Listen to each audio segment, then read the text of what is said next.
An entire world is ready for you to start your career teaching the path to wellness. Mastering the science of mindfulness. And the art of coaching. To help clients achieve mental, emotional, and physical betterment of life. Through movement, nutrition, recovery, and regeneration. Because impacting one person impacts a family. Impacting a family impacts a community. And impacting a community impacts the world. Become an NASM certified wellness coach. You're listening to Random Fit with hosts Wendy Batts and Ken Miller, winner of a Gold Markham Award for Digital Media.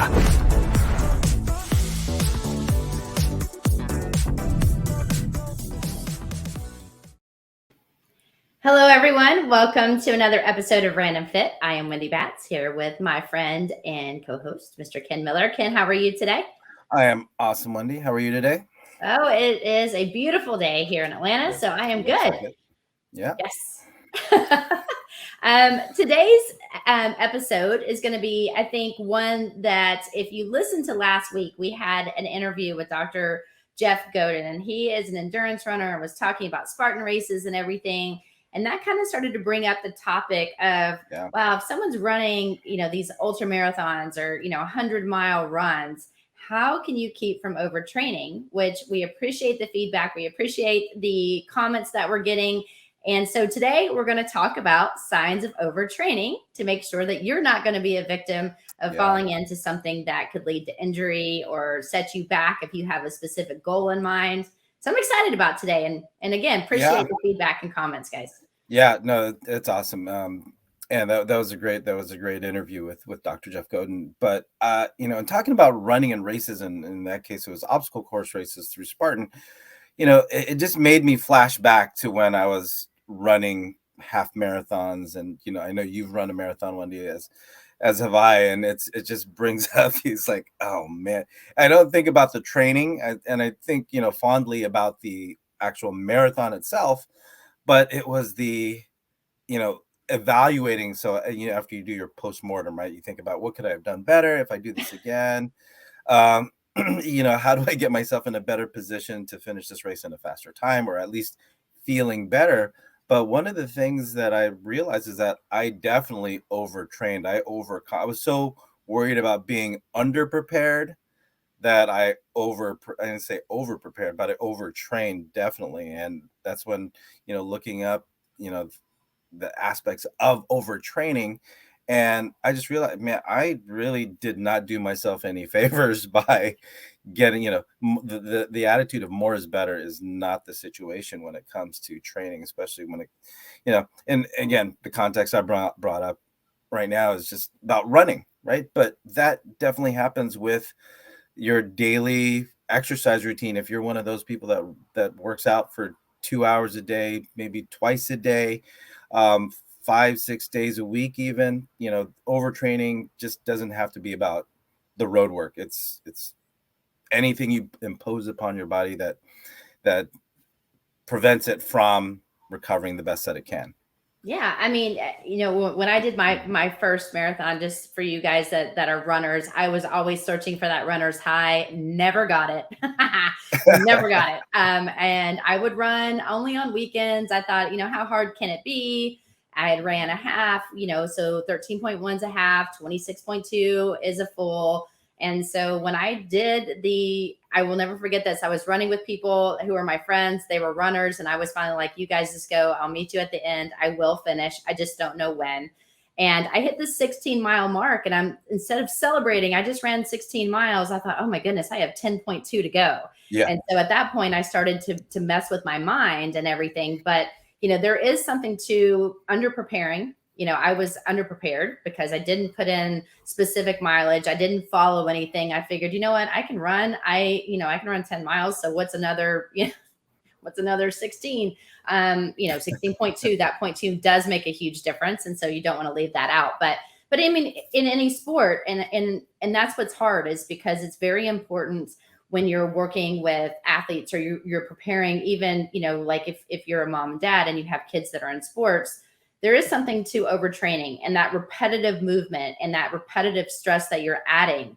And something that, is called overtraining syndrome can happen. And that, and that's one thing we want to talk about, because that definition is technically a condition that occurs when you're working out too much, problem number one, or too hard, problem number two, without giving your body adequate rest that it's going to need. So, especially when you're thinking with these, elite athletes, they're training well beyond their body's ability at times, and they're pushing and pushing and pushing to be the best.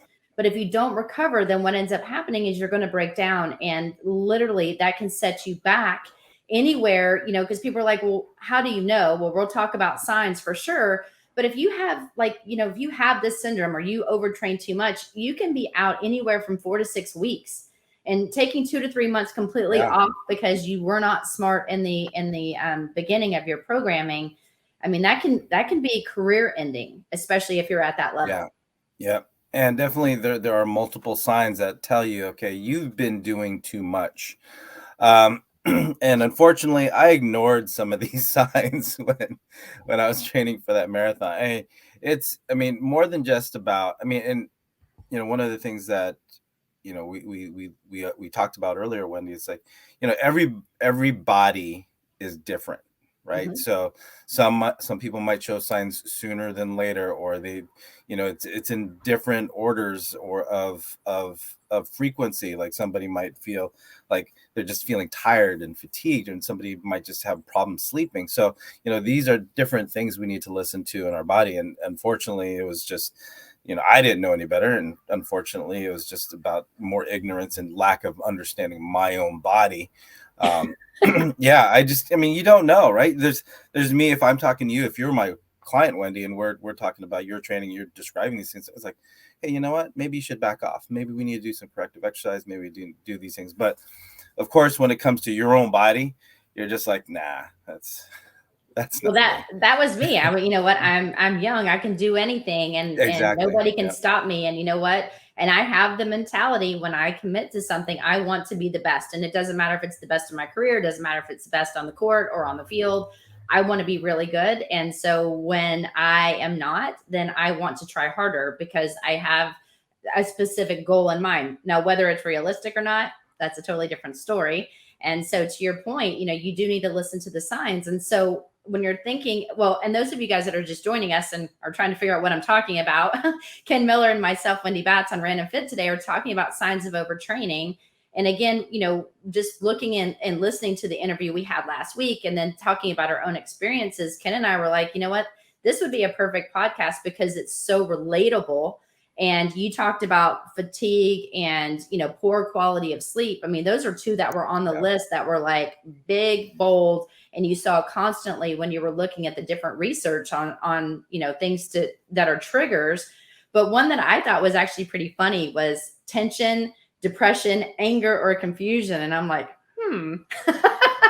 I needed to make sure I showed that to Tony, which is my husband, just so he knew, hey, if I look like I'm a little not happy today, a little confused, and I'm always complaining about, tension, maybe it's a sign of overtraining, and it's not that it's any other reason. One was at 8 o'clock, one was at 8:15, one was at 8:45. It's like, what time and which symptom were you displaying? I know, right? Well, he's looking at the calendar, by the way. I'm just talking like, hey, we had a good workout. You're like, check.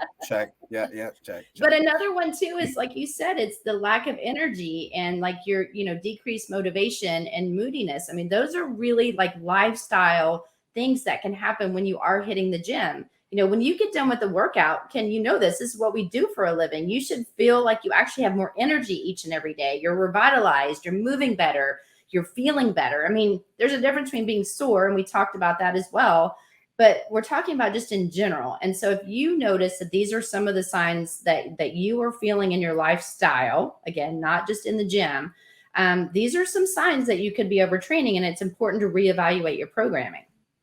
Now, the funny thing, I don't know, Wendy, if you kind of thought about the list here, is that when you look again, all these points, right? When we talk about sleep, mood, ability to relax, the funny thing in my mind is that sometimes these are symptoms of people that don't work out. You know what I mean? Mm-hmm. So when you notice, like when your workouts haven't been really good, you don't sleep as well, you're not as relaxed. You just feel tired when you don't work out. But, of course, when you kind of flesh things out. And so what have you been doing? Definitely the signs are going to be there. It's like, yeah, I'm working out, I'm working out before work, I'm working out after work. And, I tried a new workout routine. I'm going heavy, I'm going hard, or I tried this new class. And then that's when you can kind of decipher, are you feeling all these things because you haven't been working out or because you have? But in this case, it is overtraining. But one of the things, Wendy, that I want to ask you is because you work with your professional athletes, and for all that you offer your players, because they're coming off season, they're getting ready for another season, they're playing in one on one continent, and they're going to try to play on on US soil. So how often are you seeing these things in your players and your athletes, when they have a chance to come to you? Well, and I mean, that's a great question. And, and I feel like Kat Bearfield when I say, well, it just depends. I mean, because Yeah. you said every body is different. Right now we are getting a lot of the basketball players back because, if they didn't make it to the playoffs, they're coming back and they're trying to prepare. And there's something, USA basketball is actually at the end of June. And so technically I have a month to prepare them to fix what's broken, because they come back and they're beat up. I mean, think about, the traveling, whether, it's state to state or, like you said, country to country. It's pretty intense and pretty detailed. And then they're giving 110% on that, on the court. And so, I think the biggest thing that we do when they first get back is we do like a recovery week.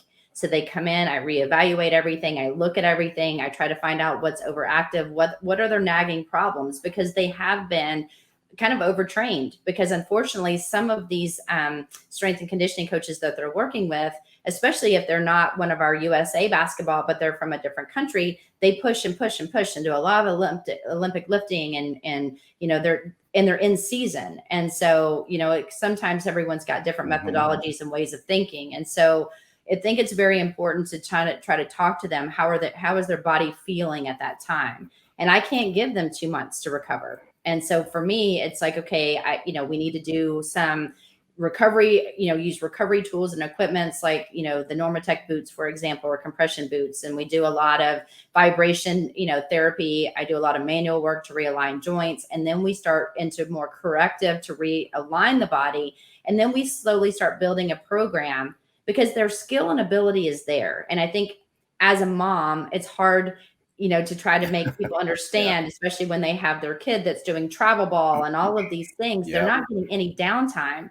And sometimes that is going to make them not want to play the sport anymore. So that's first. But second of all, too, their bodies can only handle so much. And then they're coming to me because their shoulder's blown or their knee hurts. And some of this could have been prevented because they need time, like downtime. Right. So it's a very long answer to probably a very short question that you asked, but I think it's important to reevaluate how long have they been doing something, how many hours a day are they doing it, and then having the sit down heart to heart talk, like we need to scale back, or you're going to get to this point of not only burnout, but your body's going to blow out, and it's not going to be a good thing.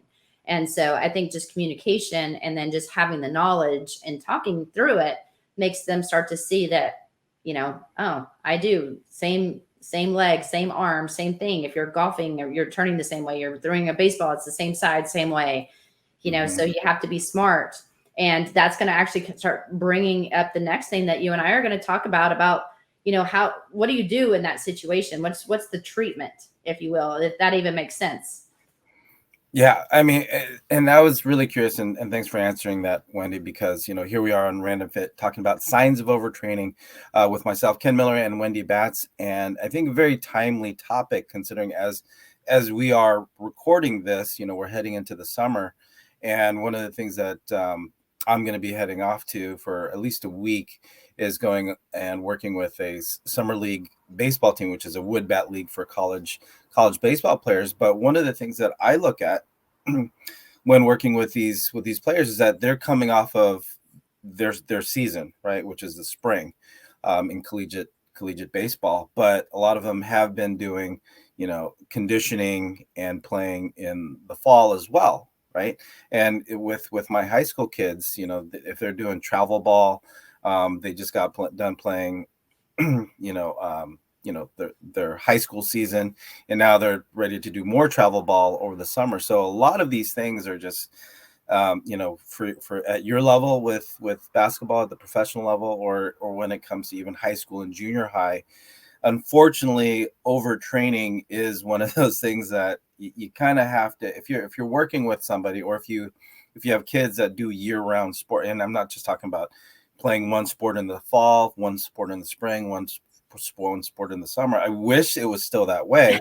Right. But now now that you have fall, spring, and summer versions of whatever one singular sport that they're playing, we just have to be, whether you're a parent like we are, or if you're a coach, or if you're a personal trainer or strength coach, these are the things that we need to be able to recognize as far as overtraining. And unfortunately, for selfish reasons, in some instances, it's like you have the attitude, he's young, like you said, Wendy, like the body's young, it's resilient, you'll get over it, you'll get through it, you just got to get through this little dip, and you'll come out on the other side even stronger, which is the opposite of what the body needs.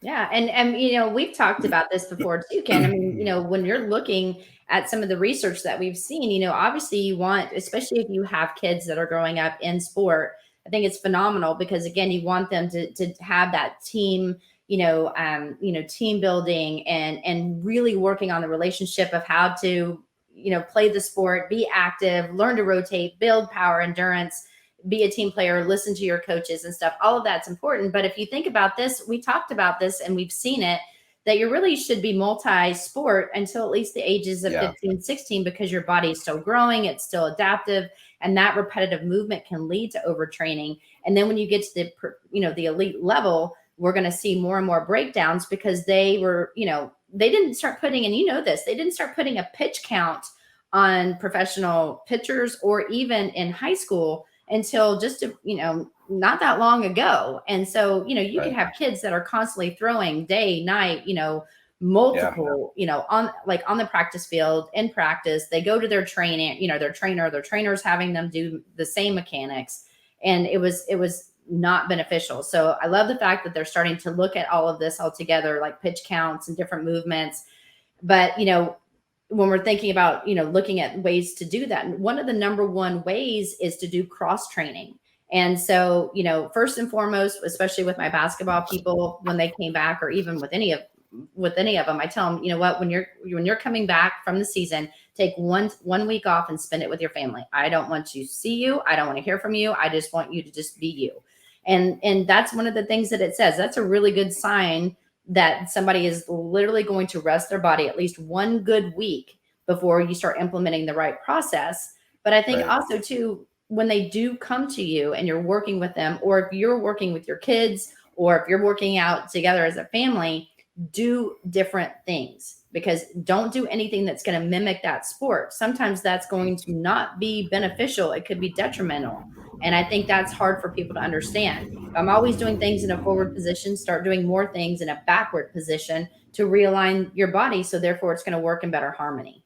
Yeah. And I think even taking a different perspective on that, it's, doing something like, you have hand-eye coordination, right? Catching and throwing, and looking at things like that, but also implementing different sports or activities like soccer.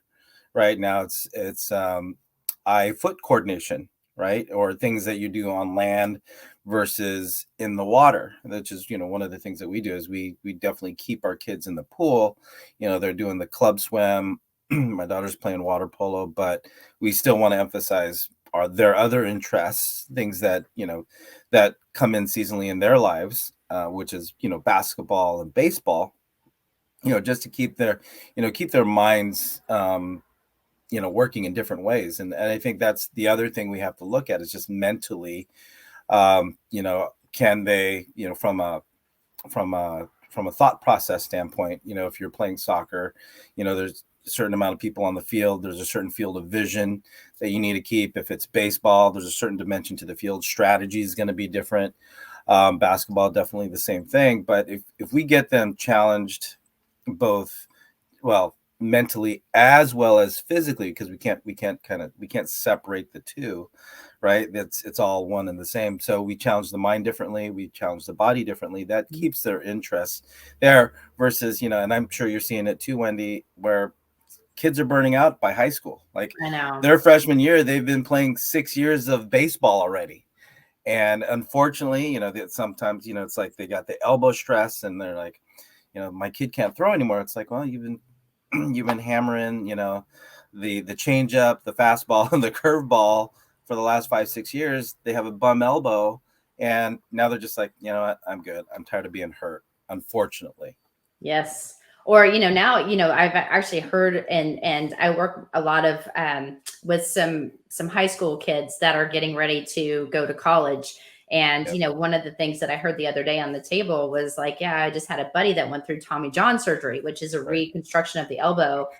He is a pitcher and he's been playing, since, he was really, really young. And I was like, oh my goodness, did he have any issues? And he said, no, that was an elective surgery, because he wants to make sure that his elbow will hold up, and he'd rather do it now than if he has a chance to do well in high school and go off to the major leagues. Now, this kid is phenomenal, and I'll give him that. But, now that the parents are saying that that's okay for some of these elective surgeries, it to me, I didn't even know how to respond or what to say. So I said nothing. Believe it or not, Ken, I said nothing. You held your tongue, Wendy? I was pretty proud of myself.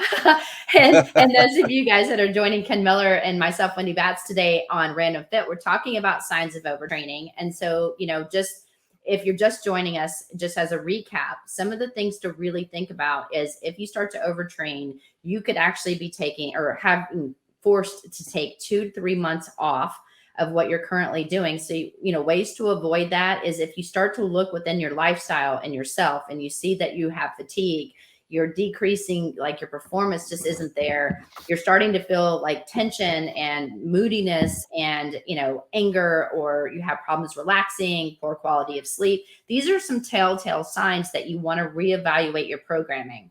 And so some of the ways to kind of treat that, we talked about it, give yourself, some time to rest and recover. Take a week or 2 off from whatever you're doing if you notice these things, because it's not going to set you back that far in comparison to what it could be long-term. We've talked about cross training, adding different things into your workouts. We've talked about, different ways of looking at, what you're doing with yourself or your children, if you're, looking at sport. But I think one other important one too that we could talk about is hydration. If you think about hydration itself, we all know, we're made up of water. We need to drink water. But, the thing is staying, properly hydrated. It's going to help your recovery, but it's also going to help, with your treatment plan. So if you do have these signs and you know that you've overtrained, you have to give yourself time to recover and drink plenty of fluids. So therefore your body has a chance to flush itself out. And, most people are walking around dehydrated and don't even know it. They don't. I mean, by the time you feel like you're thirsty, you're already 2% dehydrated. And so you're already behind the ball by the time you feel thirsty, right? So unfortunately, and again, as we're getting into the summer months, as of this recording, it is one of those, behaviors that we need to start to incorporate. Carry your water bottle around you. Start your day with at least a nice 12 ounces of water just to start your day. Planning for, you gotta look at the weather report. And I'm looking outside right now. It's good 15 degrees cooler than it was 2 days ago. So do I need to hydrate as much? Well, I still need to keep it in mind, but it's not as much of a concern as it was 2 days ago when we were in the high 80s. So hydration is a big part of it, because when you're dehydrated, that does affect that will affect performance, taking away from strength and power, as well as endurance. So that if you are performing your activity, whether it be basketball or baseball, you're going to work that much harder on the field or on the court when you're dehydrated. So not only is it about a recovery aspect of training, but also when it comes to performance, of if you're not getting away from your sport, or you're reducing or modifying your role in your sport. So maybe you're not pitching that day, you're playing first base. Just make sure that you are still paying attention to the amount of fluids that you are taking in, as you're saying, Wendy, because when you're dehydrated, your body is working harder, which is now, it's like you're working 10 times harder, you're 10 times more stress just by the fact that you didn't drink enough water.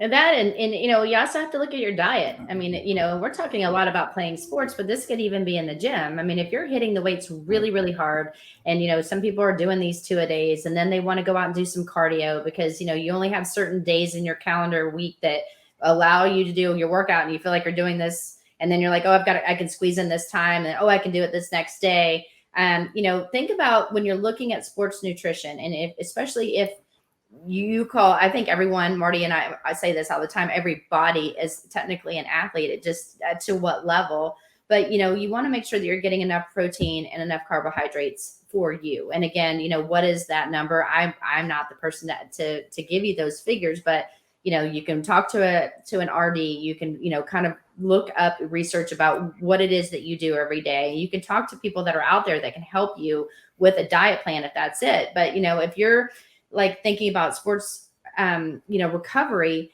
it's really important that you do have both. And carbs are going to be extremely important. Carbs get a bad rap, but remember, that's a really important source of energy for you to use. And so that's going to be really important when you're looking at your endurance athletes. And then protein is going to be really important for those athletes that, are looking and relying on trying to get stronger and more powerful. And so again, these are little things to think about too. Are you eating the right thing? And like you said, are you drinking enough fluids? Because those go hand in hand. What you put in your body is going to, just like gasoline, with a car, you've got to put the right clean gasoline in order to have the highest level of performance for that particular vehicle. If you're putting just, alcohol and sugar in there, you're probably not going to get the best outcome. So, just think about that. Well, I mean, and that does take planning, especially when, if you are looking at the fact that you are overtraining, but you're still involved with sport, which again, if I'm a parent, I'm paying good money for my kids to be a part of a club team. Yeah, we're going to train, but we're going to modify how intense, and we modulate, the interventions that we use to keep you on the field. But if you start to notice those signs that you talked about, Wendy, ideally, you give your body the rest. But the other thing is, if you're not going to get away from the sport, you have to modify, take some of the stress off of the body. And again, nutrition does play a big part, because I know, being a parent and having friends that have kids going to these 3-day tournaments, and the next closest thing that they can get to is a fast food restaurant. Not naming any names, but the closest thing you think you go to is fast food, right? And it's like, hey, you have a game in an hour, but shoot, we underpacked our bananas, our fruit, and then our sandwiches and all that. But sometimes the choices aren't the best, but that's where planning definitely comes into play. So it's one thing to know what to eat, when to eat it, but the preparation for these tournaments, because I know a lot of people that they've invested in the nice coolers that they'll keep something. They'll keep the things cold for like 5 days in their trunk. Just don't open it more than you have to. Let all the cold out. Well, and my cousins do that. They travel, and they have 3 kids that are in sports. They're all in travel ball. They're playing at high levels. One's getting ready to play in college and everything, and they pack their food. And I'm like, why would you do that? Why don't you just grab stuff? And they're like, well, financially it's crazy. And they're like, and then on top of that, to your point, it's like, what am I going to grab in an hour and a half? And if they're starting to bonk on the field, I need to be able to provide something that's going to help them, versus having to run up to the concession stand to buy them fries or popcorn, so they, that is really important. And I think we could go on and on, but the other two that I kind of wanted to touch on, and they were highlighted a lot in a bunch of the different research that we found. And to me, like I said, they go hand in hand, would be, getting a sports massage was one of them, because again, that will help with the DOMs that we talked about in another one of our podcasts when we're talking about muscle soreness. And remember, that stands for the delayed onset of muscle soreness, basically. So when you're thinking about that, we're trying to reduce that. And sports massages can help. And they don't have to be the deep tissue. You want to be able to relax. And sometimes the softer Swedish massages are what the body needs in order to flush things through your lymphatic system. Sometimes people like myself, I like an elbow in there to try to relax muscles that seem to be really tight and angry. And, so you're going to have to figure out what massage is going to work best for you. But the big thing too, that I read about, and like I said, when they go hand in hand, is relaxation techniques. And Ken, I'm going to hand that to you because I know you are the one that talks about earthing, and you go out and you I'm the one. yourself.